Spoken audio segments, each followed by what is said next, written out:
Welcome back. So many troops survive the dangers of battle only to become a danger to themselves. In this next story, Michelle Michael takes us inside the mind of a soldier with suicidal motives after war.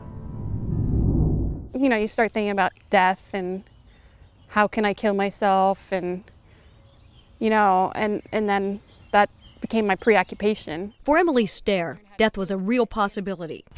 I just didn't care anymore. She lived through war in one of Iraq's most volatile regions. It's when combat ended, the fight for her life began.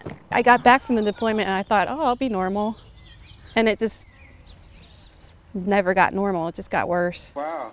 Like many U.S. soldiers, Emily and her friends recorded parts of their 15-month deployment. Say hi to your people.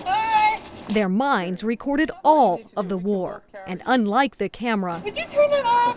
Emily couldn't turn it off. It was like I was still mentally, I was still in Iraq. And my body was here, but my mind was still there. The happiness of her homecoming was short-lived. Her life at risk of the same. Emily was depressed. The trigger was the deployment, just all the stuff that happened.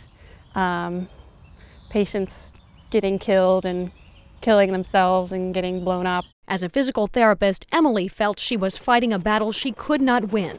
I felt like we were patching patients back together just to put them back and then to go out and get blown up again. The stress of war was spilling into the rest of her life.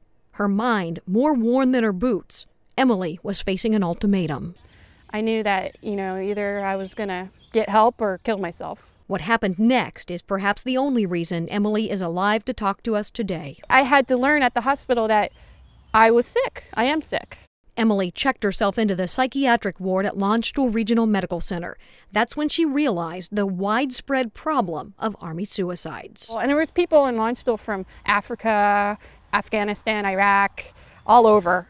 She says it's not easy to admit her near suicide. There's a lot of shame with that and weakness. You know, that's perceived as weakness. And that's how I felt. I felt weak. Numbers show she is not alone. So far this year, there have been 38 confirmed suicides. You know, it's undeniable. There's an impact, you know, on war. There is an impact on the combat and people's experiences of loss and suffering. Jimmy Nichols is an Army chaplain, often considered a first responder to preventing suicide. But sometimes, even the help needs help. For those who have never been there, they just don't understand. Nichols says he was also depressed after his last deployment. He, like Emily, is not ashamed to talk about it. For someone to come forward like this and to just be honest about their depression and how far it led them, it can only help. It's a step in the right direction. And I think we're moving there as an Army.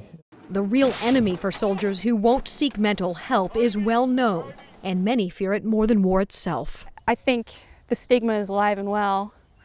And for me, personally, I don't mind being the one to kind of break through the ceiling or whatever, just because I am still fighting for my life and I'm here, you know, I'm still here and I'm living. And that for me is enough.